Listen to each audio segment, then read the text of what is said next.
Most species that go extinct do so quietly, and the exact time of their extinction is often unknown. But sometimes we get the rare opportunity to watch as a species disappears. When a species or subspecies gets down to one last known individual, this specimen is known as the endling. This is part 2 of my series on endlings. In this video, we're going to look at 6 species of plant and animal. Some have been extinct for a long time, while others are still with us. Their tales are tragic and serve as a stark reminder of how fragile our world can be, and the role that we play in preserving its biodiversity. Welcome back to All About Nature. On my channel, I try to bring nature-related content that's both educational and entertaining. If you like this kind of content, then please consider liking the video, leaving a comment, or even subscribing to the channel. I really appreciate your support.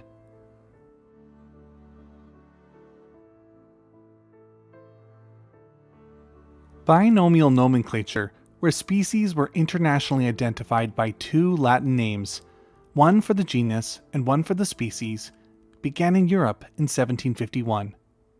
As a result, most of the earliest species to be scientifically named were European. One such animal was the Great Auk. Great auks lived throughout the North Atlantic. They stood as much as 85 centimeters tall and weighed as much as 5 kilograms.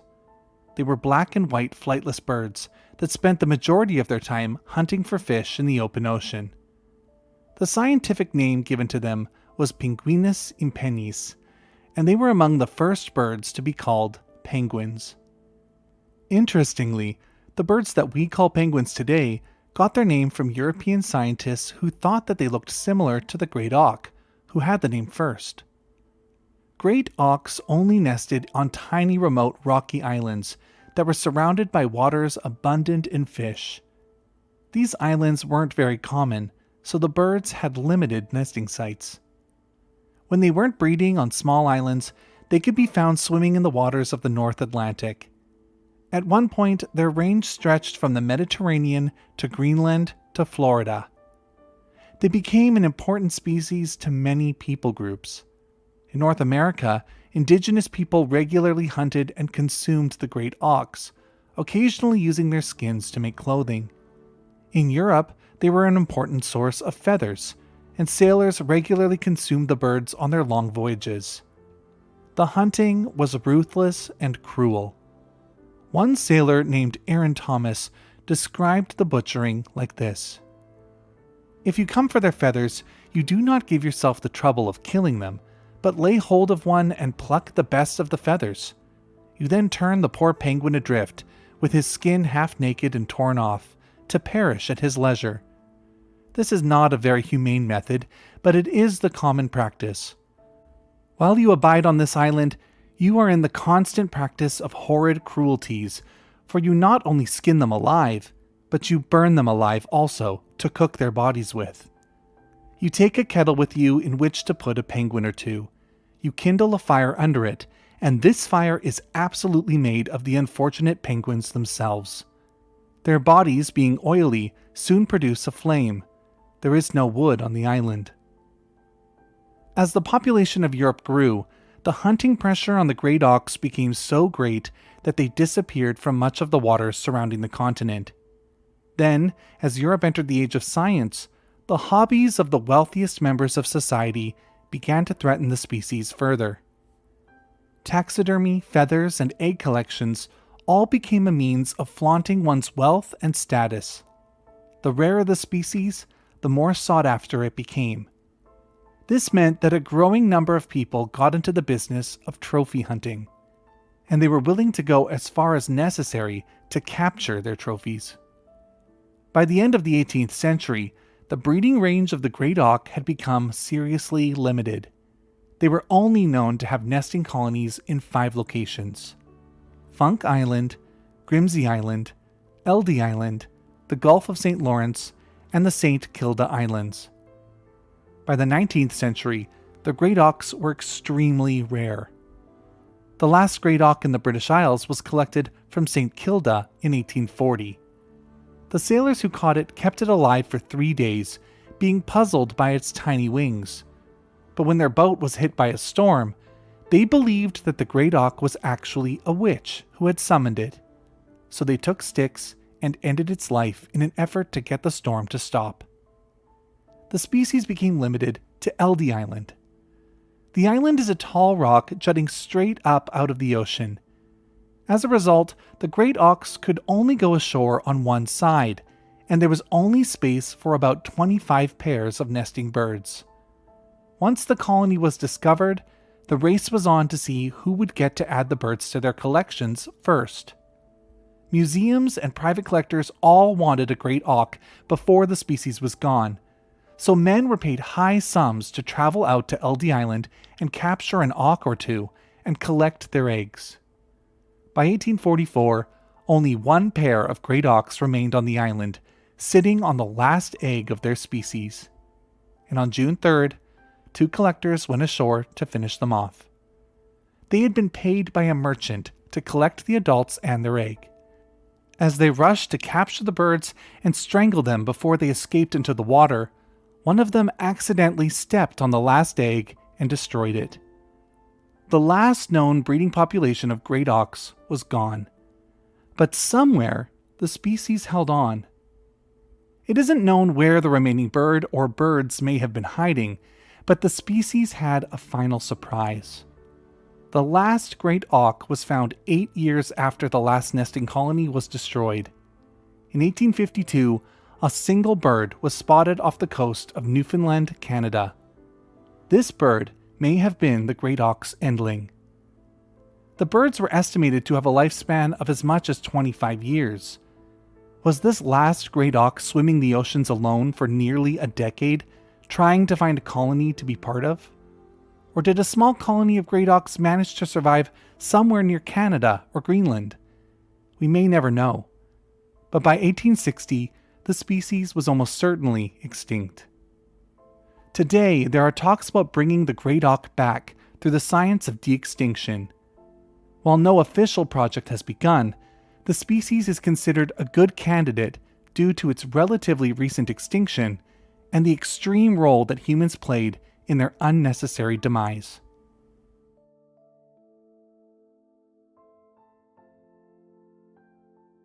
Robert White was a surgeon with the East India Company who lived in India. He had a passion for botany and spent much of his free time scientifically describing species of plant.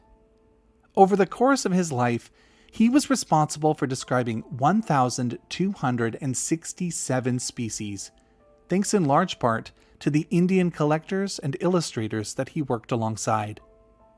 In 1835, around the time the Great Auks were going extinct, he was exploring the western Ghats of southern India when he came across a species of evergreen tree, which he described as Madhuca diplostemon. The tree had bright, glossy leaves and a thick, twisted trunk. But after being described, the species faded into the pages of history. For the next 184 years, no one could find the tree. It was assumed to have possibly gone extinct, but that all changed in 2019.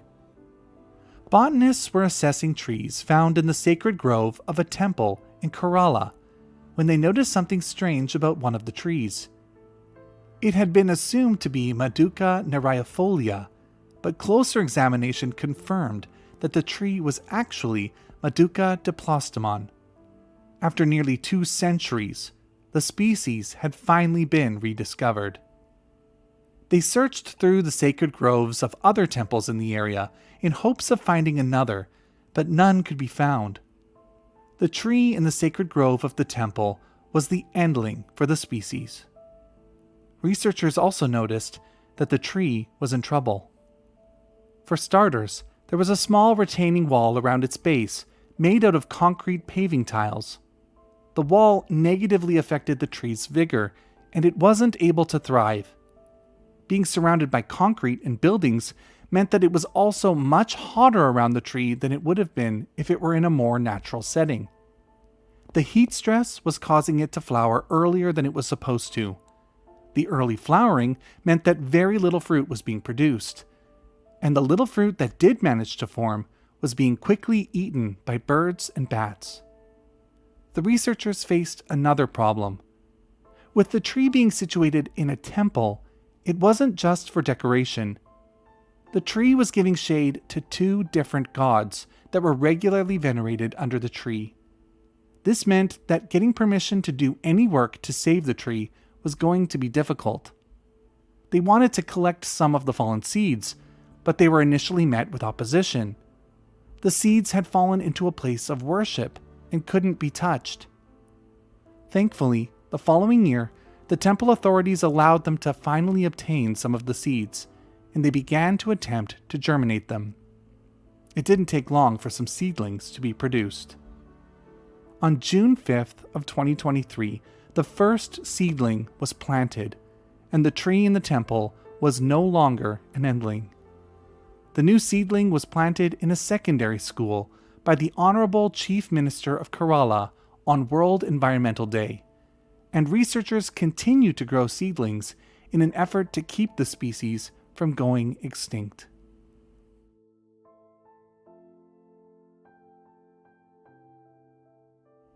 In the United States, two species of bird went extinct right around the same time, one at the start of World War I and one right at the end. While the stories of how they disappeared are distinct, the stories of their endlings cross in a surprising way. North America was once home to the most abundant bird on the planet, the passenger pigeon. They once numbered as high as 5 billion birds. Their flocks were immense and awe-inspiring, with billions of birds darkening the sky for hours or even days at a time as they migrated. They played a crucial role in the ecosystems of eastern Canada and the United States, being responsible for huge amounts of seed dispersal and being prey for many species higher up on the food chain.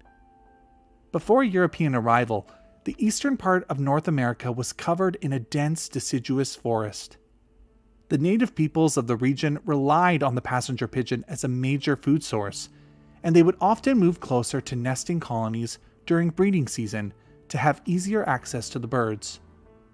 But European arrival to North America happened faster than nature could keep up with. The forests were cut down for human settlement and agriculture. The birds were hunted by the tens of thousands. With the arrival of the gun to North America, passenger pigeons didn't stand a chance. As many as 60 birds could be killed with a single shot from a shotgun. And at the peak of hunting, as many as 50,000 birds were being killed daily. The pigeons were viewed as an endless source of protein, so even as their numbers dwindled, nothing was done to protect them. By the 1880s, only a few nesting sites remained, and finally, people began to get worried about the birds. Laws were passed to protect them, but they were almost entirely ignored. The passenger pigeons covered huge distances in their migrations, and at any point along the way, they could meet hunters or trappers. In 1895, the last nest and egg were recorded in Minnesota. In 1901 and 1902, 2 of the last wild pigeons were shot and killed. These were the last confirmed sightings of the birds in the wild. The pigeons had been kept in private aviaries and zoos across Europe and North America, and around the time that they were disappearing from the wild, only 3 captive populations remained in zoos, one in Wisconsin, one in Illinois, and one in Ohio. These populations were descended from single mating pairs, which meant that their genetic diversity was weak.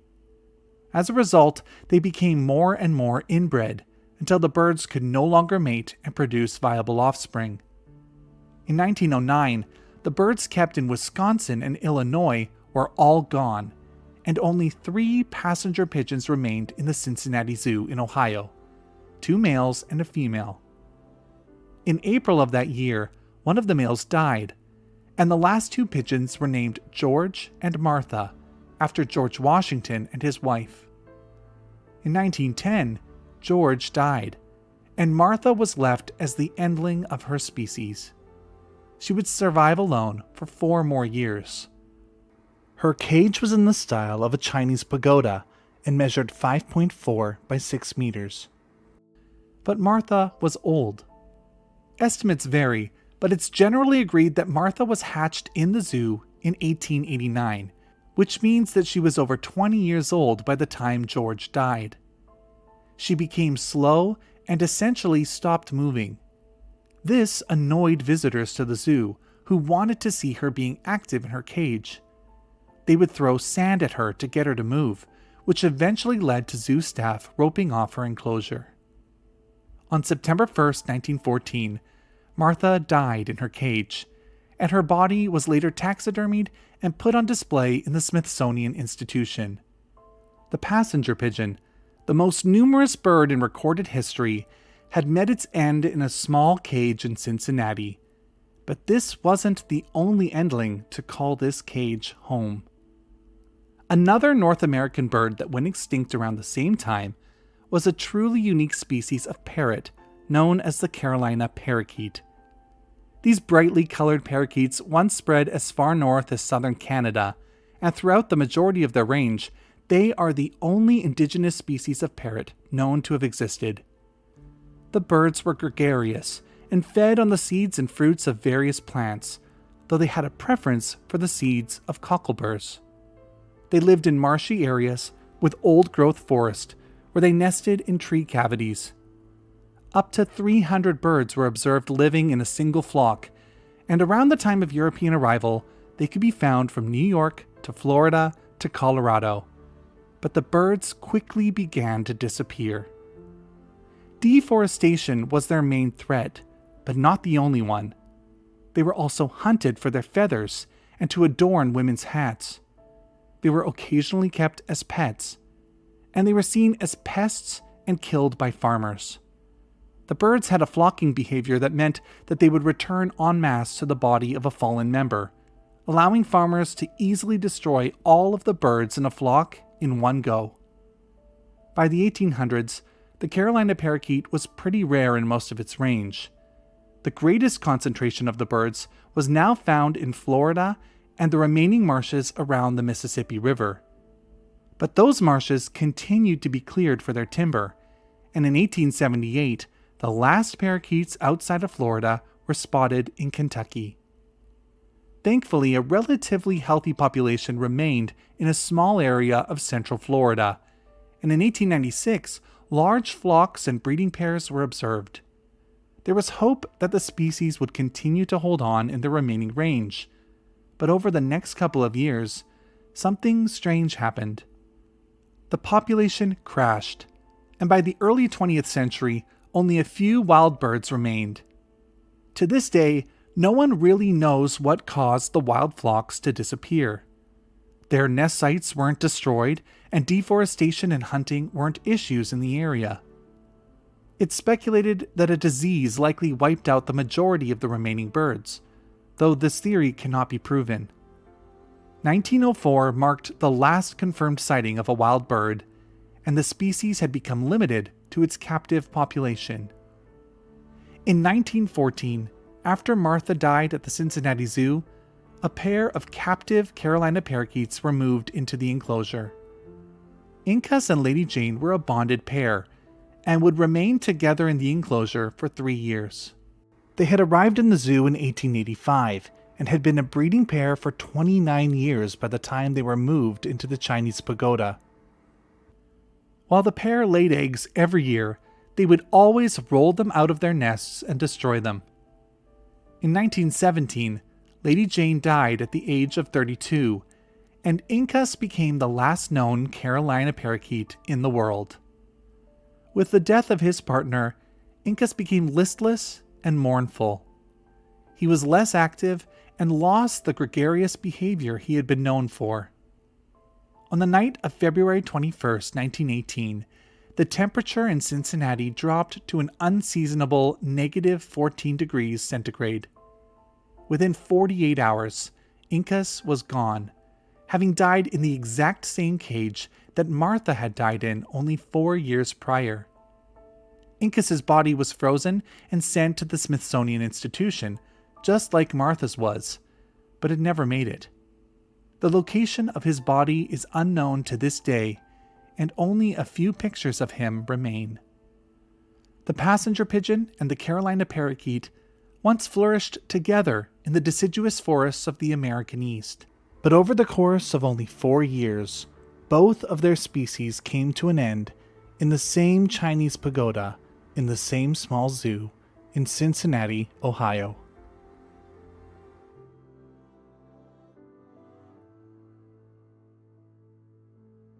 On the island of Oahu in the Hawaiian archipelago once lived a species of snail with a brown shell that had a yellow tip. The Oahu tree snail was found above 400 meters of elevation, where the species fed on fungus that grew on the surface of various trees and shrubs. But in the 1980s, they were almost gone. They were listed as endangered, and scientists began to monitor the species much more closely. In 1996, the snails were reassessed as critically endangered, and the following year, scientists took drastic measures to try to save them. All of the remaining wild snails were captured and moved into breeding facilities to protect them. But from what? Throughout the time that humans have been living on the Hawaiian Islands, species have been introduced. But in the 20th century, it got much worse. In the 1930s, the massive African land snail was introduced to the islands, where it began to wreak havoc on native and non-native plants. By the 1950s, farmers were desperate for a solution. This was when someone got an idea. In order to stop the African land snails, perhaps the species needed to have a predator introduced. So, someone brought over the rosy wolf snail from the southeastern United States. This predatory snail hunts out snails and slugs to consume, and farmers were hopeful that soon the African land snails would be gone. But that's not what happened. While young African land snails were potential prey for the much smaller rosy wolf snail, they weren't the most convenient. So the rosy wolf snails began to hunt down the native Hawaiian snails instead. The rosy wolf snail eventually played a part in eating at least 9 species of native Hawaiian snail into extinction. So in 1997, collecting all of the remaining wild snails was the only way to keep them from being consumed into extinction. Scientists managed to get the Oahu tree snails to mate in captivity, but for some reason, the young would never survive. But that changed in 2005, when for the first and last time, a single offspring was hatched that managed to make it through infancy. Researchers continued to try to get the snails to reproduce, and they regularly searched in the wild for any remaining survivors. But by April 2011, no wild snails could be found, and all the captive snails had died, except for the one that they had managed to hatch. They named him George, after Lonesome George, a famous endling of tortoise from the Galapagos Islands. Amazingly, he managed to live for another 8 years. But on New Year's Day 2019, George was found dead in his enclosure. He was 14 years old. The loss of this species isn't only due to the introduction of the rosy wolf snail. Almost everything was stacked against the species. Introduced rats, chameleons, and flatworms also preyed on the snails. Deforestation, change in land use, and native plant destruction by domesticated livestock all had an impact. And even the traditional practice of collecting snails to make leis contributed to the loss of the species. In fact, this family of snails, which only a couple of centuries ago had about 750 total species across the South Pacific, has experienced an extinction rate of between 75 and 90%. The story of George is just one of hundreds that could be told.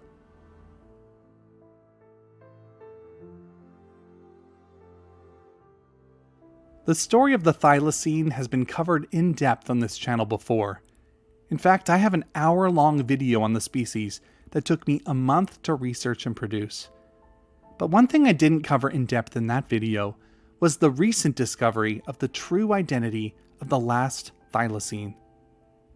The thylacine was a dog-sized marsupial carnivore that was once found throughout Australia and New Guinea. But around 40,000 years ago, the majority of the megafauna in the region began to disappear.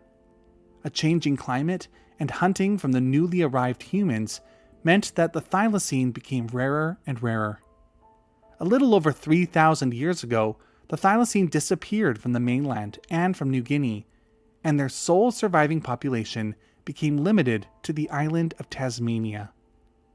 When Europeans arrived on the island in the 17th century, they encountered the animal but couldn't really tell what exactly it was. It looked like a dog, and so was regularly described as a wolf. It also had stripes, leading to it being called a tiger. But strangest of all, it had a pouch for carrying its young, meaning it was actually more similar to a kangaroo than to either a dog or a cat. Today, it's commonly called the Tasmanian tiger, though a more accurate name for the species is the thylacine. They've cemented a place among cryptozoology enthusiasts due to their unique appearance and the possibility that they may be surviving somewhere across their vast range. People around the world still claim to see them, and several people have devoted their entire lives to rediscovering them. But the reality is that there hasn't been a confirmed sighting of a thylacine in the wild since 1930. The thylacines were hated because they were seen as being a threat to livestock. Whether they actually ate the sheep or chickens of farmers or not is actually up for debate. Regardless, the farmers didn't want them around. The government of Tasmania set up a bounty system to protect livestock. For each adult head of a thylacine submitted, £1 would be paid, and for each pup head, 10 shillings. The bounty system ran for 21 years, until 1909, and in total 2,184 bounties were paid. However, during this time, many more thylacines were killed than were reported. As the species became rarer and rarer, zoos around the world wanted them more and more. The species was kept in zoos in North America, Europe, and across Australia. In 1930, Wilf Batty, a farmer in Tasmania, spotted a thylacine on his property. Fearing for his chickens, he did what any farmer in the region would have done at the time. He got his gun and he shot it. What he didn't understand was that the species was so rare at that point that no other confirmed sighting of a wild thylacine would ever occur. Over the next few years, the species got down to its final captive specimen, a sole animal at the Hobart Zoo in Tasmania. In 1933, naturalist David Flier went to the Hobart Zoo to film the species endling. He captured a series of shots of the animal wandering around its cage, yawning and sniffing the air. He was reportedly bitten by the animal as he filmed it. On September 7, 1936, the last thylacine at the Hobart Zoo died. Sightings of wild animals continued, but no other confirmed evidence of the species has ever surfaced. Fast forward to 1968, and the story of the endling was finally told. A man named Frank Darby claimed to have worked at the Hobart Zoo at the time that their last thylacine died. He said that it was a male named Benjamin, and that the zoo fed it live rabbits to entertain the public. When reporters tracked down Allison Reed, whose father was known to have worked with the last thylacine, she was offended by what Darby had said. Not only did she claim that they had never fed the animal live rabbits, but she also pointed out that Darby had described the animal as voiceless and mute, which was totally untrue. Regardless, the story of Benjamin the last thylacine persisted for decades. That is until 2022. At the Tasmanian Museum and Art Gallery, Dr. Catherine Medlock was doing an audit of the archival records, including the taxidermy reports, when she noticed something strange. A thylacine specimen was catalogued that didn't match up with the story of Benjamin. It had a collection date of 1936, the very year that the last captive Thylacine died. She teamed up with Dr. Robert Paddle to solve the mystery. First, they looked through all the Thylacine remains in the museum's zoological collection, but none of them matched up. This was when they realized that it may have been erroneously catalogued, so they checked the education collection. There, they discovered a skin of a Thylacine that matched the one in the records. It turns out that the skin had been used in a touring science exhibit for years following the species' extinction. The specimen even had a flat area where countless children had been allowed to touch it. And then for decades, it had sat unnoticed in a cupboard at the museum. This was when the story of Benjamin and the true identity of the last Thylacine at the Hobart Zoo finally came to light. In May 1936, a respected Tasmanian bushman named Elias Churchill was setting up illegal snare traps in the center of the island, when to his surprise, he captured a female Thylacine. Because he didn't want to get fined for using snare traps, he couldn't announce what he caught. Instead, he went to the Hobart Zoo, where a secret deal was made. The living female Thylacine was purchased and put on display. Only 2 months after this deal was made, Thylacines were given official protected status in Australia, but it was way too late. Only 59 days later, on September 7, 1936, the last Thylacine at the Hobart Zoo, which was actually a female, died. Sadly, it seems that she died of neglect. She had been locked out of her sleeping shelter and exposed to the elements. At the time that she died, Hobart had experienced unseasonably hot days and freezing cold nights. Without protection from the elements, she couldn't make it.